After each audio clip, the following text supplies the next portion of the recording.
A flower we get asked about quite a lot, and yet it's probably a more unusual flower, would be the Vanda orchid. Obviously part of the orchid family, and you may not realise in some parts of the world it's listed as an endangered species.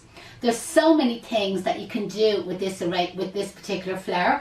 And again, if any of you have watched our pumpkin designs, you'll find them on YouTube under Kay's Flower School. You'll see where I actually used the Vanda orchid in a pumpkin floral arrangement. Now I know that's not going to be all year round, but obviously the technique that I used, you know, that can be used, you know what I mean, for other occasions, whether it be weddings, hand-tied bouquets, or again floral arranging.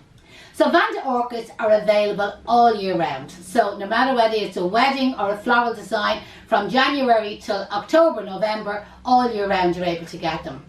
Ideally they love a temperature of 7 to 15 degrees. You will find that they're a flower that if they're inclined to go a little bit limp, which can happen overnight, the best way to revive them is actually submerge them in tepid water just for a short amount of time, as in, you know, less than 5 minutes. Take them back out again, stand them up in a container, and they'll be absolutely revived back to normal. Great lasting flower. The other way that you can revive them or prolong the life of them is mist them. So using a water mister, keep them like gently sprayed, but again with tepid water rather than with ice cold water. When they come in, they'll be in like a tube, you know, that way. And again, when the water is empty, if you want to replace the water, you can. There's a special orchid food in these tubes when they come in from Holland. But again, you could recut the end of the stem. They're beautiful to have trailing out of a wedding bouquet, and as an individual flower, they nearly look like a butterfly. I normally, when I'm using them in floral arranging, I use like the narrower water vial, and where I can cut the flower individually and put them into their own water vial.